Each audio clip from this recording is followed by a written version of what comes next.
안녕하세요. 이번 시간에는 와인에 대해서 얘기하고 왜 그럴까를 함께 알아보는 시간입니다. 오늘은 아르헨티나 와인에 대해서 얘기를 할게요. 아르헨티나는 예전에는 저가 와인을 만드는 나라 정도로 많이 알려지진 않았었지만 1990년도 이후로 질과 양으로 빠르게 성장해서 2023년에는 와인 생산량 기준으로 세계 7위인 나라입니다. 예전에 이야기한 칠레와 바로 붙어있는 나라인데요. 칠레와는 와인 산지의 환경과 그로 인해서 포도에 영향을 준 요소가 매우 다릅니다. 그러면 칠레와 아르헨티나는 바로 붙어있지만 어떤 차이점을 가질까요? 칠레는 태평양 그리고 안데스 산맥 사이에 위치한 나라입니다.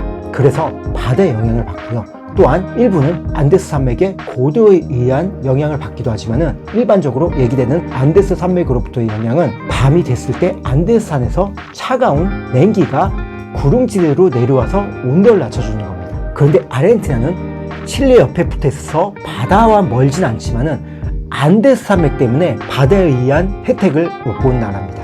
안데스 산맥이 너무 높다 보니까요, 바다로부터 넘어오는 바람, 구름, 비를 차단하고 결국엔 팬 현상에 의해서 아르헨티나 쪽은 건조하고 덥게 됩니다. 그래서 아르헨티나는 안데스 산맥의 고도에 의한 혜택을 받는 나라입니다. 바로 옆에 붙어있는 두 나라의 환경이 매우 차이가 큰 거죠. 그래서 대륙성 기후를 띠고요. 좋은 포도밭은 보통 1000m 이상에 위치합니다. 고도가 높고 위도 낮기 때문에요. 햇빛이 매우 강하게 내리쬐고요.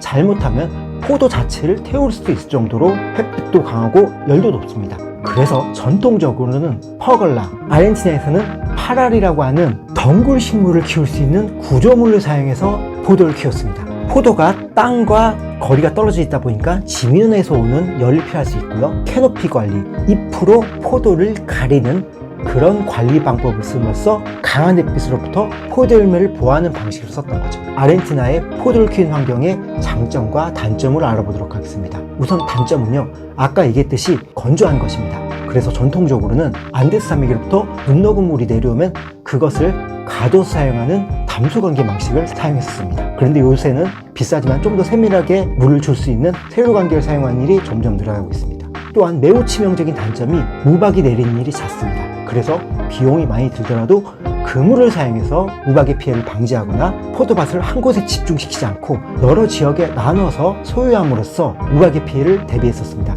그런데 이렇게 포도밭을 여러 지역에 나눠서 갖고 있는 것은 블렌딩을 할 때 다양성을 줄 수 있는 장점도 있습니다. 또한 아르헨티나는 덥고 건조하다고 했는데요. 북동쪽에서 불어오는 존다라는 매우 건조하고 뜨거운 바람의 위험에도 노출되어 있습니다. 하지만 장점은 이런 건조한 점 때문에 곰팡이로부터 안전하고요. 필록세라로부터 어느 정도 안전했다는 장점도 있습니다. 전통적으로 물이 부족해서 담수관계를 사용했다고 말씀드렸는데요. 그렇기 때문에 항상 물이 있는 진딧물 계통의 해충인 필록세라가 물이 너무 많아서 살 수 없는 환경이었습니다. 그래서 아르헨티나는 필록세라가 발생했다가 다시 회복된 유일무이한 나라라고 합니다. 아르헨티나의 포도 품종에 대해서 말씀드리겠습니다. 가장 유명한 품종은 말백입니다. 말백의 고향은 프랑스의 까우르 지방입니다. 말백은 아르헨티나에서 가장 많이 재배하는 품종이고요. 짙은 자주색을 띠고 주로 검은 과일류의 풍미를 줍니다. 그런데 아르헨티나의 말백을 얘기할 때 일반적으로 많이 얘기되는 게 자두 그리고 제비꽃향입니다. 그래서 전문가들은 플러미하다는 표현을 참 많이 쓴다고 하네요. 키우는 나라 그리고 생산 지역에 따라서 차이가 있겠지만 일반적으로 아르헨티나의 말백은 높은 알코올과 무거운 바디를 갖고 있다고 얘기되고 있습니다. 두 번째로 많이 키우는 품종은 보나르다입니다. 보나르다 와인은요, 가벼운 바디 그리고 과일 향을 갖고 있고요. 가벼운 탄닌과 적당한 산도가 특징입니다. 향으로는 체리와 자두향도 갖고 있고요. 그런데 방금 얘기한 낮은 탄닌이 이 품종의 약점이라고 할 수 있거든요. 그래서 탄닌이 강한 카베르네 소비뇽이나 말백의 블렌딩한 용도로 사용되고 있고요. 단일 품종으로 와인을 만드는 경우는 많지는 않습니다. 그리고 또 다른 품종으로는 카베르네 소비뇽, 시라, 메를로 같은 국제 품종도 널리 재배되고 있고요. 템프라니오랑 피노누아는 소량 재배되고 있습니다. 그런데 아르헨티나의 자연적인 환경 때문에 일반적으로 적포도 품종은요, 전체적으로 강렬하고 푹 익은 느낌을 주는 와인으로 만들어집니다. 청포도 품종에 대해서 알아보겠습니다. 청포도 품종 중에서 가장 대표적인 품종은 토론테스입니다. 토론테스는요, 강렬한 과일과 꽃향을 가진 아로마틱한 품종입니다. 아로마틱한 청포도 품종으로는 일반적으로 소비뇽 블랑, 게브리치 트라미너, 비오니에 등이 얘기되고 있습니다.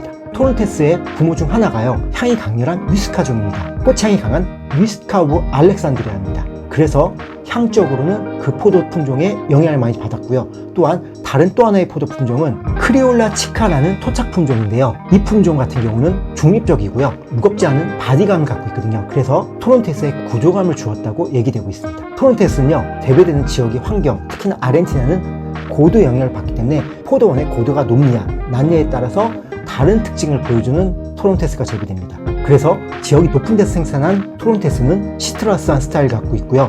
지대가 좀 낮은 데서 생산된 토론테스는 핵거리의 느낌을 좀 더 많이 갖고 있습니다. 또 다른 유명한 포도 품종으로는 국제 포도 품종인 샤르도네가 있고요. 최근에는 고도가 높은 곳에서 키우면서 품질이 높아지고 그에 따른 가성비도 높아지고 있는 품종입니다. 또 하나 페드로 지메네즈라는 쉐리 와인에 쓰이는 페드로 시메네즈와는 다른 포도 품종이 있는데요. 가장 많이 키우는 포도 품종이긴 하나 내수용으로 쓰는 저렴한 와인을 만드는 데 쓰이는 품종입니다. 이번 시간에는 아르헨티나의 환경, 그것에 의한 장단점과 영향, 그리고 포도 품종에 대해서 알아보았습니다. 다음에는 아르헨티나의 포도 재배 지역에 대해서 얘기해 드리도록 하겠습니다. 감사합니다.